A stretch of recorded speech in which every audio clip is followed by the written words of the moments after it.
Hey everyone, Hey everybody, it's Lauren Duletsky, and I am Jackie G. and we are the Click Clack Show. We talk about all things women's sports and women's lives, and there's a lot to talk about. Yes, there is, and I personally want to jump right into Unrivaled because I was on the ground, saw the product in real life, saw what the hype was all about, and I want to jump right into it. I was very jealous in a good way because I was so happy you were there, but I loved getting your hot takes from the court. Pulling up to it, um, it felt very different than what you experience online and Hmm. through social media. I think that their content team has done such a high level job at capturing such amazing content, especially obviously from a player's perspective and like really shining the players, personalities and whatnot. But I think just from an overall like visual perspective, like I think it just looks very different online. When you get into the facility, it is so small, you Mm. know? Um, it felt like kind of like a high school gym type of environment, which isn't a bad thing by any means.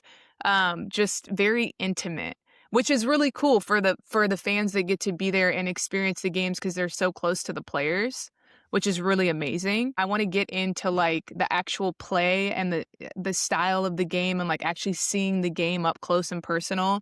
Because I have a different perspective on that as well after being there in real life. I loved watching the game. It was so fun. Even Nick, my husband, he's hasn't really historically been a women's basketball fan. He is now more in the orbit because that's all I talk about is women's basketball now. Right. And he really enjoyed watching the 3-on-3. He thought it was really interesting. He liked the fast style of play. And this is a guy that wanted to be in the NBA when he was young. So We this know man this. I've also heard freaking this from him. loves basketball. Okay. It was really fun for us to have this shared experience together where he was almost experiencing something new and I'm still experiencing something new in Yeah. falling in love with women's basketball. But I could totally see from the stands because when you're watching the WNBA on a big screen, right, you can still see the depth of seats and you could see that it was like a very intimate arena. And Yeah. so that was the first thing that stuck out to me when I was watching the actual game. And then just obviously plus one, what you said about the social team there. I mean, new age marketing. I mean, the whole campaign around like Paige is on, Cam is on. I was like, Lauren is on. Like I was so into it. Yeah. It's just they're gold stars. So that's how I feel about like the entry point into season 2, but I want to hear what it was like from a player performance and kind of the game setting. Yeah. Couldn't agree with you more on everything you said, but I think so for me it was really interesting to watch because in 3-on-3 you can't hide, right? In a 5-on-5 setting, you can hide your weaknesses because there's more players on the court. You're so exposed on the 3-on-3 game, like if you're not good defensively, you're going to get exposed. And it is definitely a game that I saw some weaknesses maybe that I hadn't seen from like a on-court perspective. They're really like heightened in that setting, which was interesting. And then also it's so physical. The physicality in the 3-on-3 game, it's more physical than a 5-on-5 WNBA game. So Mm. many players were falling and you're so much more sped up as a player because there's so much up and down and just like more gaps to fill. So you're Yeah. just naturally more sped up as a player. So you really saw some of the new players struggle a little bit in that first opening day because they need some time to adjust to the speed and just the different style of the game. So just even watching top players struggle a little bit was super, super interesting. Mm. It's gonna be fun to see how they pick up the game and just the rules and just like how things are in the 3-on-3 game. I mean, it's gonna be a good experience for them. I don't think that Unrivaled is gonna keep the 3-on-3 format. I think they're gonna move to 5-on-5 eventually too. That's a hot take. I love that.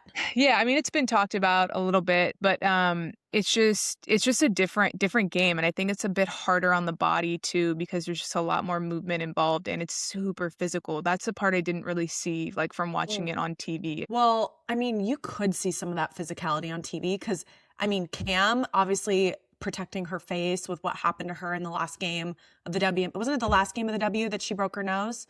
I'm not sure when it was, but yeah, she Well, broke yeah, her I nose. mean, Yeah. those pictures of her were iconic where she's just, like, gushing blood, and she's like, "Rah!" I was like, "Oh Yeah. god, these need to be framed, they're incredible." I'm sure she Yeah. didn't feel incredible, um, but her mask kept falling off, and I remember listening to the, commentators being like, "Cam is trying to protect her face at all costs, but, like, get back in the game," you know? And it was so interesting because I think, to your point, you could see she was a little thrown off because she's like, "Holy shit, like, this is Yeah. just so different," you know? I guess we could see a little bit of that, but I can't even imagine what it was like from the court. Yeah, I'm just really happy that I got to see it firsthand. Overall, the experience was really cool. I can see why the players are so invested in being there and being a part of the brand. They've done a great job. There's, just a lot of hype around it, and they even have people that they've hired that are like trying to hype up the crowd too, like Oh. crowd hypers, Oh, I which love it. is just I'd like be so good at that job. yeah, Crowd work? they're just investing all around and, um, there was every GM, every GM from every WNBA team was there on the opening day. You saw some of, like, the league investors that were also there just from, like, a business perspective too. So, anyone who was anyone in women's basketball was at that opener, which was really cool. This is kind of everyone being in one place at one time. And then also just the fact that it's in Miami, like, it's such a great location, and that, like, no one's gonna not have a good time in Miami. It's like it was 83 degrees in Oh. January. Yeah, you So texted yeah, me from the beach, I was like, yeah. I mean, good vibes for sure. I'm happy I got to see it. And I yeah. hope you get to see it soon too. Oh, you know I'll be going to Unrivaled soon. And we can't not talk about, though, the commentating. Nafisa getting up there and basically being like, look, WNBA leadership, hold my beer because I helped co-found and get this off the ground in less than whatever, 3 years. We're valued at $300 million. I think I know how to run a business. And she is iconic. Iconic. Like, and especially, she's injured. She didn't play the first game, which was super disappointing. But for her to get up there and like really continue to represent and take that role as a leader in her organization within Unrivaled, but also as a WNBA player, iconic.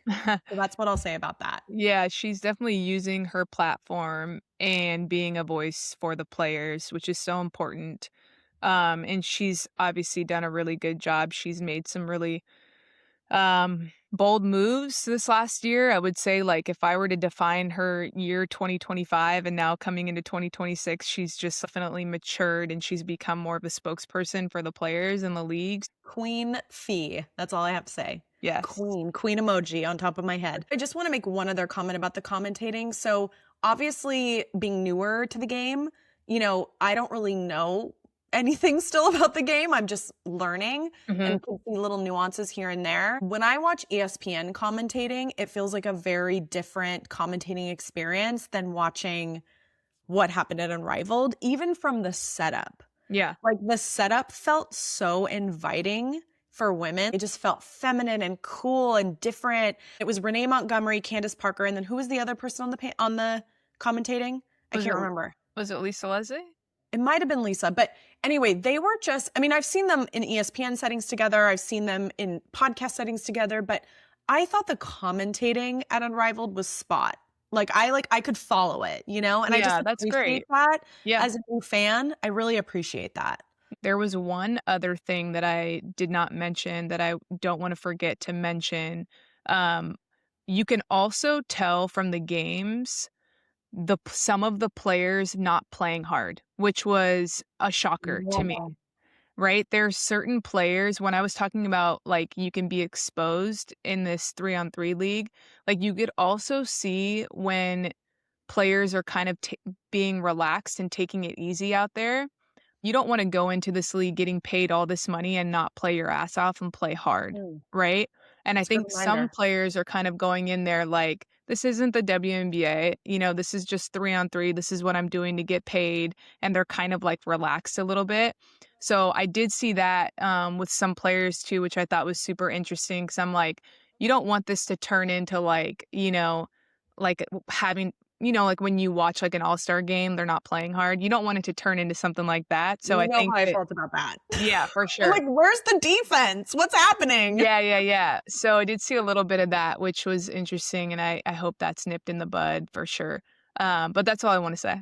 No, I love that, Jack, and you always teach me so much about what to look for. And I Mhm. think that's because I'm such a noob. I don't really know still what to look for. And a lot of what happens on social media is the cultural narratives. I mean, I think a lot of people felt like Chelsea Gray played her heart out that night. Yeah, And so like from a performance perspective, I saw that a lot online.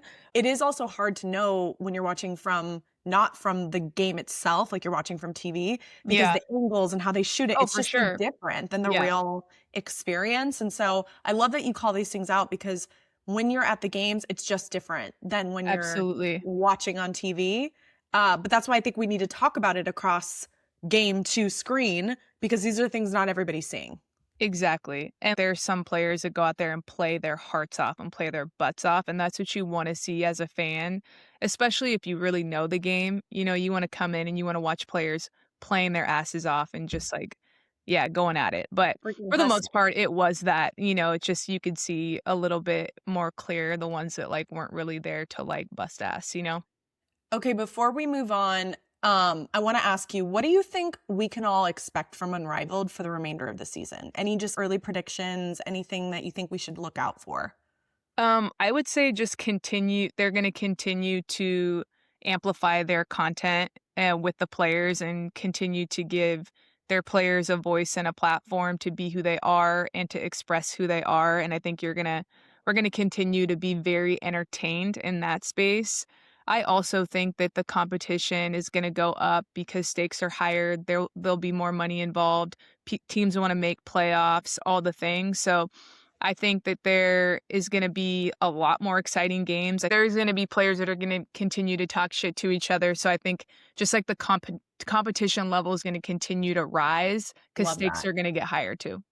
I want to see a little more like social commentary between the players, like challenging each other. I love that stuff. Like I love seeing like a little Yeah. subtle jab. That's my Yeah. favorite. Wait, I'm going to flip a question on you. What do Yeah. you want to see for the remainder of the Unrivaled season? I love what I'm seeing so far. I am a huge consumer of their content online, as you know. And I really enjoyed watching the games. I'm a mom, I have small kids. It's not always easy for me to like watch a whole game. Yeah. So that's why I really, really rally behind this idea of great highlights, great content creation. And they're just they're gold star at that. And so I would love to see more competition. I would love to see some more performance storytelling Hmm. emerge. They do great at culture storytelling. But again, I think the point you made about making sure Unrivaled doesn't fall into just being like an all-star moment is really important because your true diehard experts fans are going to see that, because they've been studying the game a lot longer than I have. Yeah. So I thought that was a really interesting point. Last moment I do want to call out before we move on is seeing Becky Hammond come and that picture of her reaching over to Chelsea and they were like, ah! I've said this previous episodes, but I love seeing the coaches get more into the storytelling. Becky is prolific at that. Someone posted on Threads when your boss comes to your part-time job. Oh my God, that's so good. And then Natalie White, who's the founder of Moolah Kicks, wrote in our comments, when your part-time job pays more than your full-time job. And I was like, Damn, mic drop. mic drop, Nat. So we just had to call you out and say best comment of the day. Yeah, that was good. Well played for sure. Well played. All Um, right. Well, Jacki, you haven't actually commented yet on my new equipment well, today. I mean, I absolutely love your equipment. You look super hot.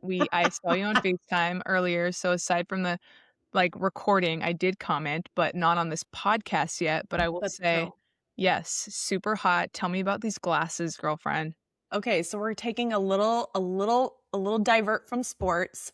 I finally got some new glasses. They're Ray-Bans. I'm currently Oh, those are your obsessing. Ray-Bans? Yes, girl. Wow. Ray-Bans have made a full circle for me fashion-wise. There was a time where I had a million Ray-Bans and then I was like, "Oop, nope, this brand isn't it for me anymore." And now I'm fully back. Yeah. And I call these my sexy serial killer glasses, which I know we shouldn't be making serial killers seem sexy, but So, I mean, you would be a sexy one for sure with those I'm pretty much glasses. the furthest from a serial killer that you could possibly Yeah. find. Wait, speaking of Ray-Bans though, I asked Carla for the Meta Ray-Bans for You did? Christmas, never got them because she was like, "You're not gonna wear them, it's gonna be a waste," so she never got them for me, but I do like them, I like them. I I feel want like them. Meta, where you at? Get Jackie some Yeah, glasses. yeah, I wanna record conversations and no one knows about them. Dead. Jackie's recording you. Don't say something that you wouldn't say in a deposition. I would just have my glasses on record all day, all day. Oh, we'd I'd be have like the bed receipts. buds. We'd be on 24/7. I'd have receipts from all the fucked up shit people do and say, and they wouldn't know about it. That's also illegal, but guess what? We'd You know figure it what? out. Yeah, no, Ray-Bans are definitely having a moment. Yeah, they are. They're having a meta moment and a fashion moment, but I've gotten so many compliments on them already, so I had to I'm toot my glad own you horn. called them out. They're really I like them a lot. Well, it's just I'm so blind, and now I feel like they're really light and they're kind of stylish, so maybe I'll wear glasses more often. Yeah, you should. It's a good look on you. Thanks. See, you guys, just find yourself a friend/business partner who just says the nicest things to you and about I you. mean, you do the same for me, but I it's like the know. truth. I So, mean, I know. You lift me up in a way that is honest. And that's the best thing that a friend and business partner can do for you is the honesty piece. I Because agree. we all need mirrors. Yeah, we do. And Jackie G's a great mirror, everybody. She's a great Thank you, mirror. boo. So are I'm you. learning how to be a better mirror. No, you're the best. All Okay, right. can I talk about one thing that I did yesterday that I really wanna have a discussion with you about? Absolutely. Fire away. I started watching Heated Rivalry, and everyone has been telling me that I need to watch this show. So I didn't really look into it too much. I just knew everyone was just like, brace yourselves. Like, there's a lot of sexual scenes in it. It's about gay men, gay closeted men that play professional sports. So I'm like, okay, sounds like an amazing storyline, right? Like, because I know that this is a thing in real life. So it's probably a really great story and it probably has a really deep meaning around it. So, started watching it last night with Carla, and I'm 4 episodes in, and, like, I genuinely feel like I'm watching gay porn. Though, I will say, I know there's gonna be, like, a deeper meaning and a deeper emphasis on, like, why this show is so amazing, and I know, like, the last couple of episodes is, like, where it's at, and I really need to stick to it.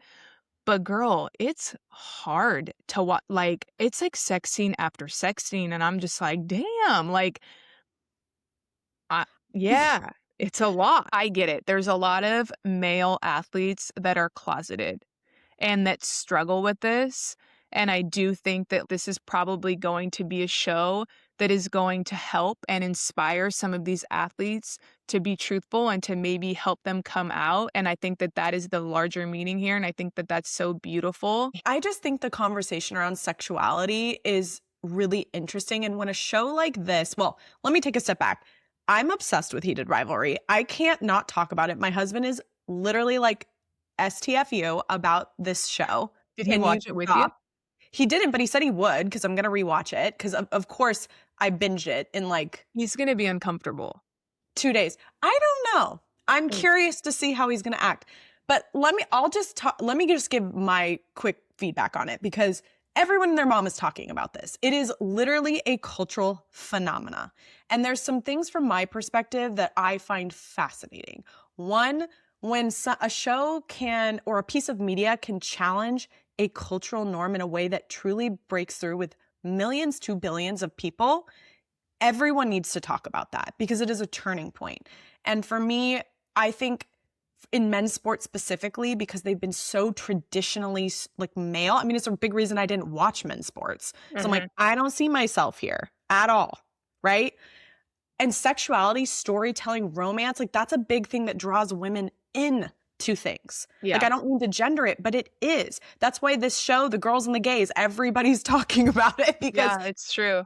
it's like it makes us fall in love with the sport in a whole different way because we love love. We love to see feeling and romance and connection, human connection. I'm not saying men don't, but it's just for us, like, I think it's a big motivational driver. I could not tear my eyes away. And then Pornhub came out and said a huge percentage of their consumer base, somewhere between 40-50% of gay porn is women. So it's challenging on the sexuality side of things. Wow, that's interesting. Yeah, in a totally different way. Your evaluation on this is well respected, and I think you've got some great takes on it. The most important thing for me is that we talk about how this is challenging status quo. Men should be able to feel safe being gay in sports. Just like women have found safety and community and support being gay in sports. That's why it really struck me, because like for example, if Nolan was a pro baseball player someday or a pro football player and he was gay, I would want him to be able to celebrate that about himself and not suppress that. So just wait till you get to the end, because you don't want to keep me talking on this. I'll be talking about it till the end of time. No, I love this. And I like hearing your perspective, and it opens up my eyes a bit too. I literally went through every range of emotion watching that show. The mom, you've watched her kind of through it. And like, look, you were an athlete. I know Linda. Linda would have protected, she still will, protect you with her life. Like, you know, she wanted the best for you. Hudson's mom is obsessed with protecting his career and protecting him. And you'll see their relationship evolve, and in such a beautiful way. That's the type of mom I would want to be in sports. Oh, that makes me happy. And so it's like, it hit me hard as a mom too. I really resonated with her character. The last thing I'll say about this show is I think it really is a bigger commentary also on how people consume media. Per episode, it cost a couple $1 million to produce, compared to Stranger Things. It's about a $50 million per episode show. And right now, everything is like, how do I make great content for less? And I think, and this just hit, like, it was so artistic and beautiful. And I think it's showing us that we need more independent media. We need more artistic expression that is truly feels real, like it hits. And it's just, everything is so AI'd or quick strike or regurgitated. And I just think that's a big reason this show hit, is it was truly a beautiful piece of art. You're so right. I feel you on that for sure. Also, I'll say one thing too. Their text messaging, you know, like before games, and like they're like sexting and this and that was like so relatable too, as like an athlete. Like when you have relationships and you're so excited about someone and you're just like in that phase of just like, you know, so gaga over them. That was cool to see that, because like it really put me, you know, it puts you back in those places when you were younger, and like as an athlete, when you had relationships, and like that was cool to see for sure. Yeah, I mean, it was in every It was way. very real, like you said, hella real. I have not watched a show in a long time that I just want to peel back every layer. It is impossible to capture consumer mindshare now. Impossible. 3 seconds, that's all you have. This show and the way it's created this deeper dialogue as a society, mind-blowing to me in like the best possible way. And talking about queer stories. We need to be talking more about queer stories. We need to see more men come out in men's sports. And you know, look at the WNBA. Like, these women's relationships are being celebrated publicly. Why can't that happen in men's sports too? I just have to say, we had very different opinions coming into this. I was like, That's what I I was so love. uncomfortable. It was it was gay porn the whole time, and blah blah blah blah. And then you really dissected and dove really deep into the like truer meaning of it, and I appreciate that, because you're right. I knew that, you know, this whole time, but like to really break it down like that was very nice to hear, and I'm going to be more open-minded going into the last couple of episodes. But you know what? We're that's what makes us special, is we don't agree and we have different perspectives, you know? Like, I shouldn't say we don't agree. We do agree, but we have different perspectives, and everybody's entitled to their opinion, you know? And I think that's why I love doing the show with you, because we're always like, well, you said this, I said this.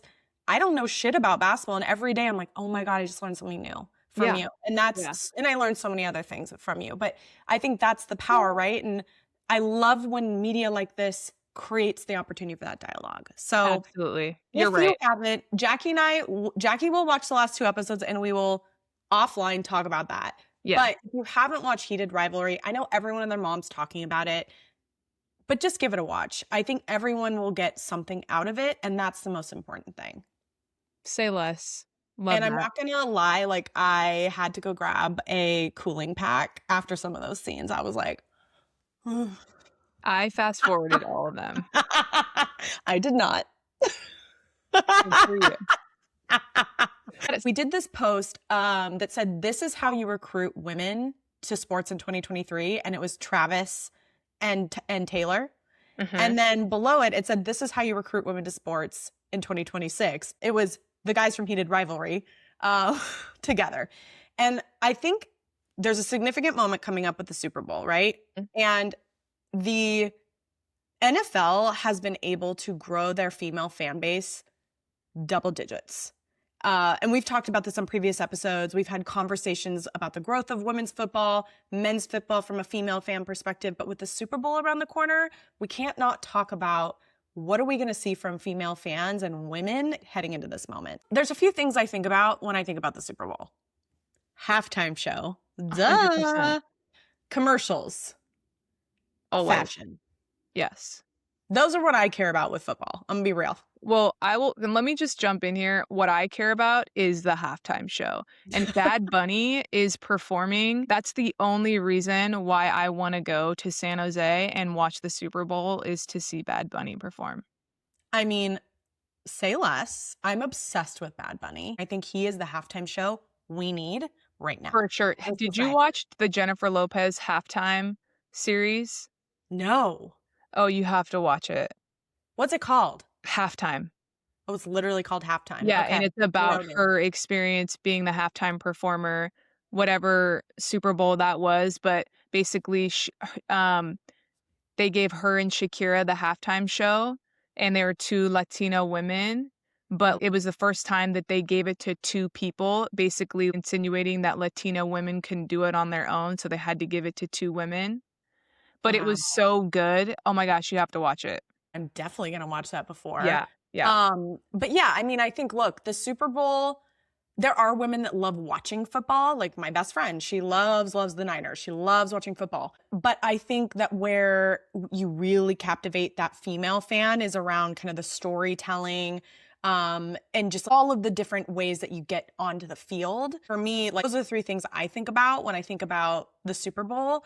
This year, I think we are going to see the insertion of more women's stories across omni-channel, across media, on the field, in the stands, Yep. activations outside. I think that the conversation around the female fan is going to be massive, especially because the NFL recently made a public commitment to invest $32 million into starting a flag football league, a professional league, which is amazing because it's the first time women will be able to play in the NFL under the NFL umbrella. Which is huge. Insane. I mean, you think they're the most profitable league in the world. They've got everything dialed from media deals to partnerships, you name it. They are the premier example for every sport. This is who we want to be. Right. As far as from a revenue perspective, women coming in will change the NFL 100%. Yep. Yeah. No, I agree with you so much. I do think that there is going to be a slight shift in that as well, more female fans and the NFL figuring out ways to bring more women's fans in to watching the Super Bowl. I'm so excited also for the fashion and just seeing what comes out of that, the halftime show, as I've already stated, and just like, yeah, I could care less about the game. I could care less who's in the Super Bowl. This is one sport I don't know much about at all. And you know what? I'm good with that. I'm here for the halftime show. Let's go, Bad Bunny. I mean, same girl. We're going to have a whole discussion about the halftime show after it happens. We'll also talk about commercials. And I really, really hope, because I feel like commercials generally have been very lackluster for the last decade because people are not investing. It's so expensive to invest in a Super Bowl commercial. And people are like, well, I can get more for less, like going online, doing like 25 influencers activating versus a Super Bowl commercial. For the brands that do have the money to spend there, I would like them to be more creative. I would like them to take a little bit of a different approach to how they think about connecting with female fans, because I still think we're far off from finding, those commercials that just like really hit with female fans especially. Well, they need to hire you, girl. That's what they're missing. Well, Imagine if Sephora showed up at a Super Bowl like commercial in a way that was just like, "Oh my gosh, what is this different, feminine, awesome?" Like, I know you probably have some ideas just pondering in your head right now after me saying that. the neurons are Oh, spiking yeah. right now. Yeah. That would be insane. Yeah, no, but look, women love football. Let's leave it at that. Women love football, and I think there's even more opportunities for the NFL to continue to make us feel part of football from a performance perspective, but also from a storytelling perspective. And let me also just say this: Taylor is not going to carry the NFL forever, people. If Travis decides he wants to retire, there will always be that brand connection. You got to find your next thing. Okay. Mhm. Like you got to find your next thing. So that's all I got to say on the NFL, honestly, right now. I love that. I love your takes on that. Jack, let's have you blind rank halftime shows. You ready? Jennifer Lopez, 3, Bruno Mars, 5, Lady Gaga, 2, Katy Perry, 4, Justin Timberlake, and Janet Jackson. 1. Ah! I'm good with the blind rankings, girl. I You get to are like toot my own horn. so good with blind rankings. You're an MVP of blind rankings. Thank I'm you. just going to I say thank that you right so now. much. The last topic of today that I think is worth calling out is, what do we love more than anything, Jack, to see out in the world? What do we love? Women supporting women. That's right. We love when women invest in women. So do you Renee Montgomery investing into the sports bra, huge moment for the sports bra. I think Renee has done a really good job diversifying her personal portfolio and just, sharing or being an owner in different spaces and being one of the, minority owners into Atlanta, the team there, and just like really stepping up in a way and finding her path after being a player.